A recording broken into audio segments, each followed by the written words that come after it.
Why do we keep doing things we hate? Have you ever woken up to an alarm, sighed deeply, and asked yourself, why am I even doing this? Maybe it's a job you can't stand, a habit you swore you'd quit, or a relationship that drains you. But here you are, still doing it. It's funny, isn't it? How we convince ourselves every night, tomorrow I'll change things. But when the sun rises, we slip right back into the routine we hate. Almost like we're on autopilot. Why? Why do we keep walking roads we don't even want to be on? The fear of the unknown. Ever tried leaving a job without another one lined up?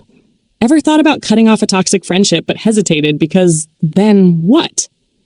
That then what is what keeps us trapped.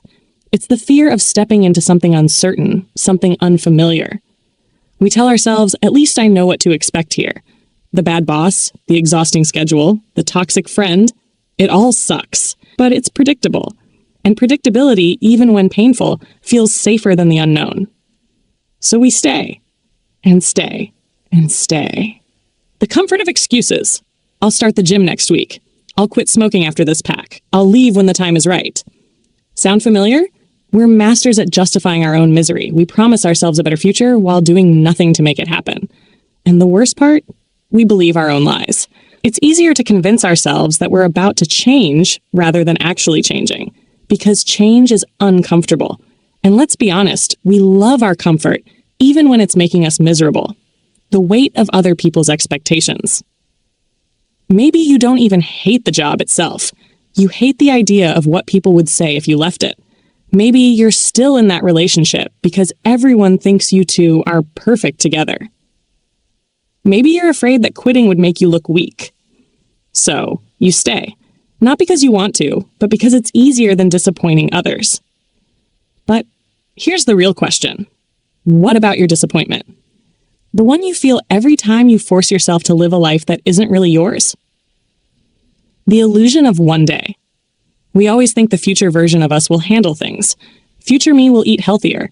Future me will find a better job. Future me will have the courage to walk away. But guess what? Future you is just you tomorrow. And if you don't do something now, why would you magically do it later?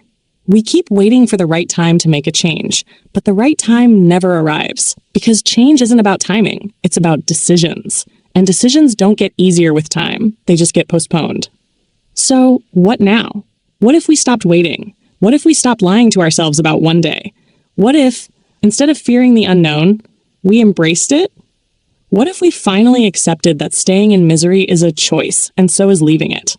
Maybe it's time to stop doing the things we hate. Not tomorrow, not next week, but today. Because if you don't, then ask yourself, how much longer are you willing to live a life you don't even like? Just questions that make us think.